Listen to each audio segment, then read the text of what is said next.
Žiaci gymnázia na Javorovej ulici môžu už počas stredoškolských štúdií získať certifikát sieťových technológií Cisco s medzinárodnou platnosťou. Akadémia sieťových technológií funguje na gymnáziu Javorová od roku 2002. V tomto školskom roku je v nej zapísaných 47 študentov. Cisco to je vlastne zloženie certifikačnej skúšky. Napríklad my máme nové kurikulum CCNA Exploration, ktorá pozostáva z 11 examov. Je tam final a practice test, ktorý sa prevádza v angličtine a týmto vlastne sa otvárajú nové možnosti pre uplatnenie na nenasýtenom európskom a medzinárodnom trhu v oblasti informačných technológií. Nová forma výučby je náročnejšia predovšetkým v laboratórnych prácach.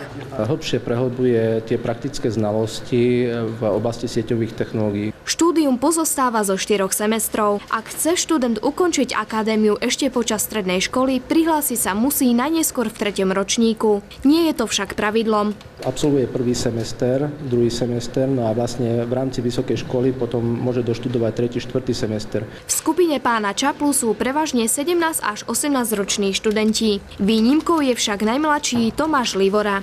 Prečo si sa začal tomuto venovať?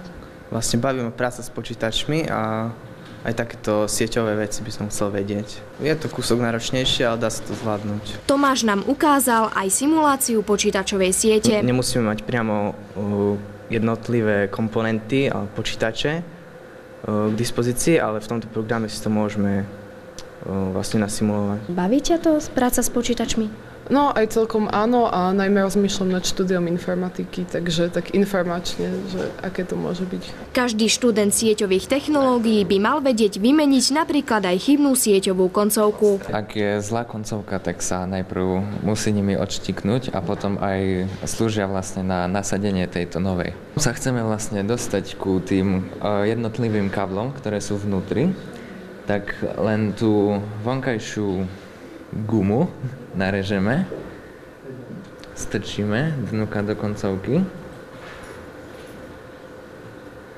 Chceme tie drôtiky nejak prebodnúť týmito plieškami, na čo znova použijeme tieto kliešte. Vlastne ich zasunieme tú koncovku tam a už len pritlačíme. O dobrých zručnostiach a vedomostiach týchto gymnazistov svedčia aj medzinárodne uznávané certifikáty, ktoré získali po úspešne ukončenom semestri.